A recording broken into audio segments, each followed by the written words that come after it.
As many of you would have seen, this channel has now got 200 subscribers, which is incredible. I think I've doubled in the last month, which is obscene. I never thought that would happen. So thank you to all that have subscribed to the channel.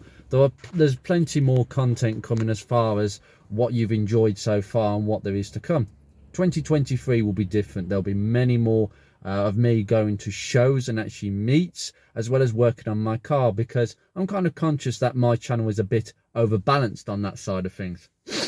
But I had somebody unsubscribe the other day. Now, YouTube doesn't tell you when somebody is unsubscribed, but basically I went from 199 subscribers to 198, and I keep a close eye on it. I do look at the analytics and what works and what is good content, what people want to watch. And I know that the Focus Mark 1 content is brilliant, the Rover content not so much, but you know, I make the videos I want to make. If people want to watch them at this stage, and that's absolutely fine. Going forwards, I will be a little bit more conscious of that, but you know, at the moment, that's the way it is. But this subscriber, well, unsubscriber now, just a YouTuber that doesn't want to watch my videos, had the indecency of actually telling me why they don't want to watch my channel. Now, I'm all for constructive criticism, so I thought, okay, I'll read the message and see what it says, because I'm quite open to that. You know, like the sound quality was rubbish, I don't like the way you're making the videos, or whatever. There's something constructive that you can add, and I'm all for that, to be honest. And that is only what's going to make the channel a little bit better, a little bit more polished, but I don't want it to be too polished. You know, I think that's why some of you are subscribers. But he told me, basically, I wear the same clothes. Why you got scruffy fingernails, and why have you still got that dirty frigging hat that's always dirty? Can't you scrub yourself up for the videos? It's not very decent. I am not kidding you. I'm not lying. This is an actual person who told me that. What a joker. Do you know something? If you don't like my videos, if you don't like what I'm doing, just don't watch. Don't watch. If you've got something constructive to add and you want to keep watching the channel, then please add it. But most people are very happy with my content, and you know, I kind of knew this would happen at some point. I was warned by quite a few YouTubers and a couple who are subscribers that when you start developing as a channel, when you start, well, basically the subscribers and the watchers and the views, they start accelerating a little bit, which my channel slightly is at the moment, that you will get some keyboard warriors, and you will get quite a few of them. And you're not at a stage where you have a number of followers who are not, I wouldn't say not that loyal, but you've only, you know, some of you have only been with me a couple of months or less than that. So you've hardly had time to get used to me. And what often happens is that the keyboard warriors tend to try it on a little bit too much. And that's okay. That's absolutely fine, because I will just block them completely. Yeah. And then hopefully long term, I'll be in a position where some of my subscribers may actually shout people down and say, no, you're wrong, go away. And that's what happens long term. Your subscribers actually fight your corner for you, which is a nice feeling. But at the moment, I'm getting a few keyboard warriors. Well, I've got a message for them people. I do not give a flying But anyway, rant over. For most of you who are enjoying my videos, I've got another video for you now. Now, this is a follow-up video towards the how to use your scanner with a Mark 1 Focus. Now, I referred to lean and rich engine codes.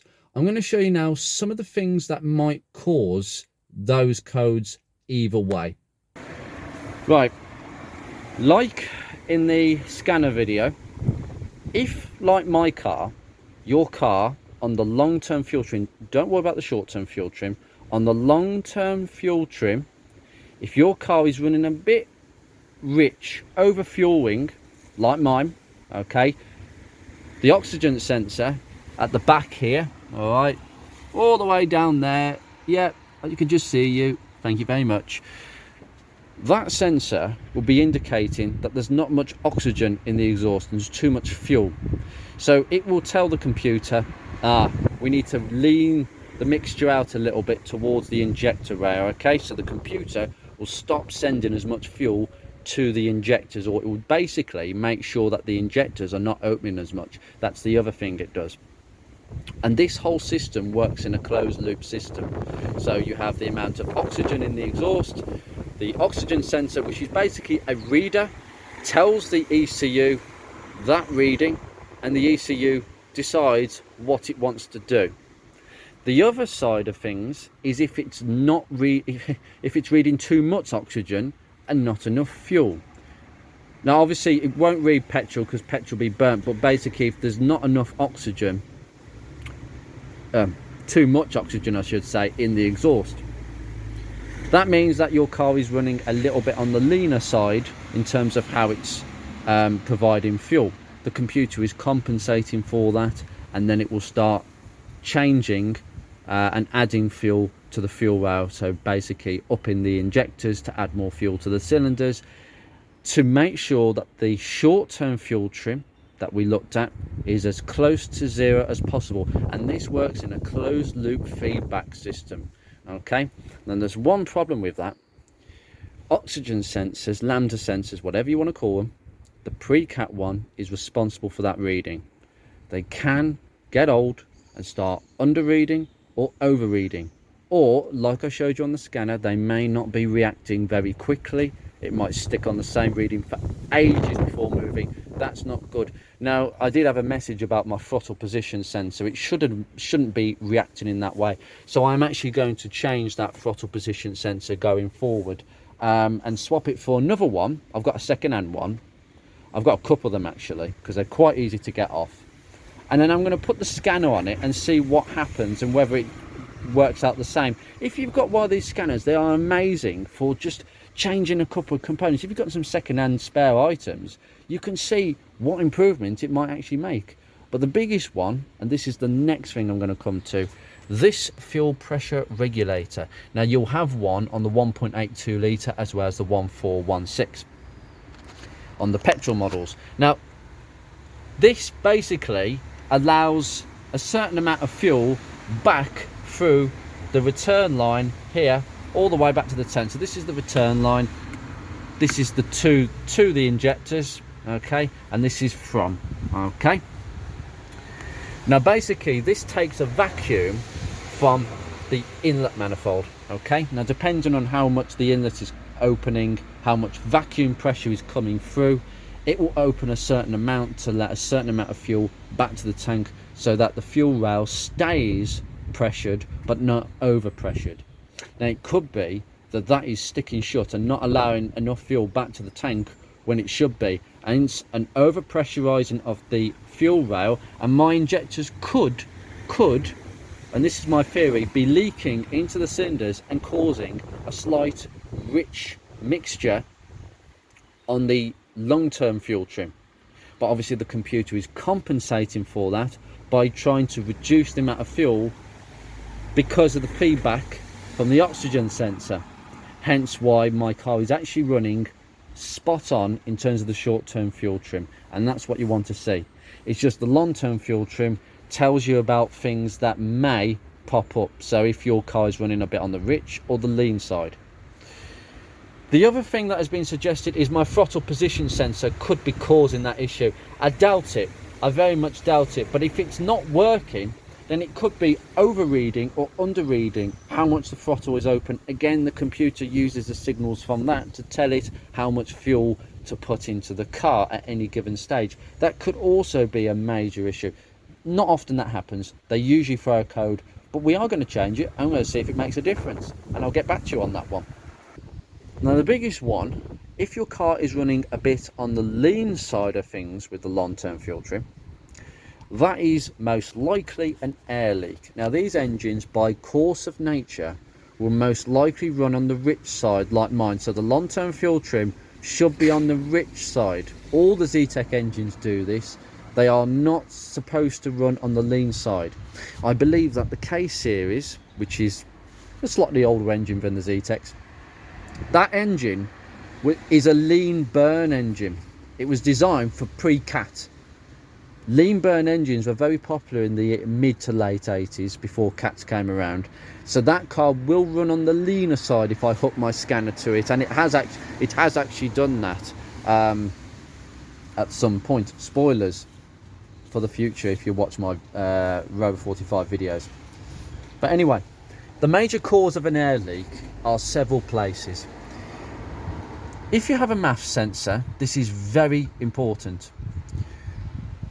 Let's say the amount of air coming into this car is 5, okay? 5 lots of air, and that's what it's telling the ECU, okay? So if we've got 5 lots of air coming in, but for some reason, let's say the gasket on the throttle body housing, there's a gasket just here, okay? There's several gaskets I'll show you in a second. If air is getting in through there for a poor gasket, whatever's going into the engine might be, let's say, 7 lots of air. So we've got 5 being registered there, but we've got 7 going into the car. Now what do you think is going to happen there? It's going to run lean, because the ECU think there's 5 lots of air, but there's more air actually going in. So if it thinks it's 5, but what actually is going in is 7. So you're going to run lean, and the computer's going to think, oh, hold on a second, that's a lot more air than what that's telling me. Well, what we've got to do is we've got to work out the short-term fuel trim. Again, it will add fuel to compensate for the low running. However, if the air leak is so bad, it may just trigger a lean code, so it will go over minus 25% on the scanner, trigger a lean code, and your engine will run like a dog. And most likely air leaks, bigger air leaks, will make these engines run very lumpy indeed. And that is essentially the way that works. If you have a MAP sensor, it works on pressure. So I don't think on them models they would suffer from as many issues. But basically, you've got to make sure that this is nice and tight. This hose clamp is nice and tight. Just get some water pump pliers and make sure it's tight. They usually are. If they're clicked in properly, they should be actually, that should be nicely over the groove, which it is.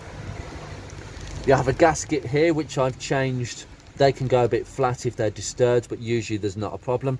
There is a gasket on the other side of the air intake control valve. If they play up, that usually would result in air leaks. It would be because of air leaks around the air control valve. They get stuck sometimes, but that's another video, I'll cover that.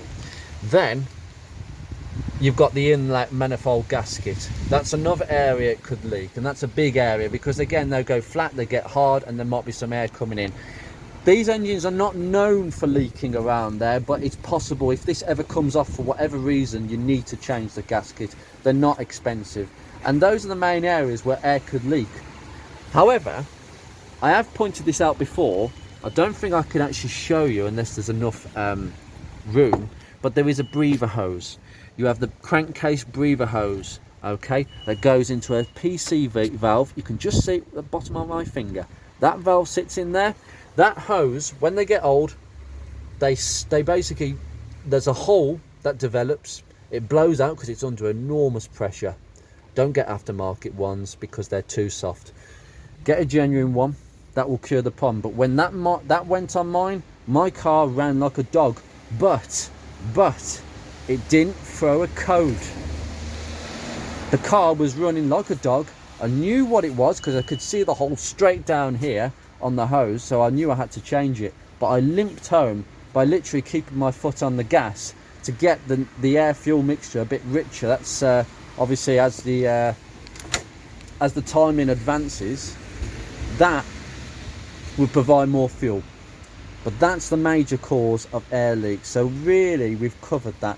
These hoses, they can snap. Just check that this hose is okay, and this hose that goes all the way to the charcoal canister, make sure that's good. You will have evap codes if either of these two are broken. Oh, sorry, this one, not this one. It's this long one. If that's broken, you get an evap code. If this one's broken, your fuel pressure regulator certainly won't work. I know I experienced that before. There is a case of just making sure that the vacuum hose is inside, because sometimes they can come out, but they're very strong, so don't worry about that, and that should be nicely connected to the vacuum servo. Lastly, the idle air control valve. Now that will not cause lean or rich running mixtures. It will just mess with the idle. The idle will be all over the place. But I would clean this as a matter of course, because they don't usually go wrong. They just get a bit gummed up. They're very good stepper motors. They're very reliable. But usually it's other problems that will cause surging idles. A lot of people say to clean that as a matter of course. It's very accessible. So you might as well do that and just give it a clean out and see how it behaves. But really, that's that. You have the case where the MAF sensor cannot read properly, that because it's dirty, as I said in the other video, it might underread or overread, so therefore it's still giving the ECU a false impression of what's coming into the car, the same way that if there was an air leak, it's just not giving the computer the right information and it doesn't know what to do, so it's bunging either more fuel in or taking less fuel away because it's kind of like not knowing what to do. The same could be said for the oxygen sensor. Right, I'm going to get in. The man with a dirty hat and dirty fingernails and wearing the same clothes as he always does is going to finish now because it is raining, it's horrible. I've just done a few jobs on Beatrix and I thought I'd put this one out just to give you a little bit of an idea what to look for, particularly in terms of air leaks. That's a big thing with Mark 1s. So I will take care. See you soon. Like and subscribe as usual. And tell people about this channel if they have a Mark 1 Focus. Spread it on the Facebook groups. Unfortunately, I've not been able to post on there for some reason recently. But take care, guys. See you very soon.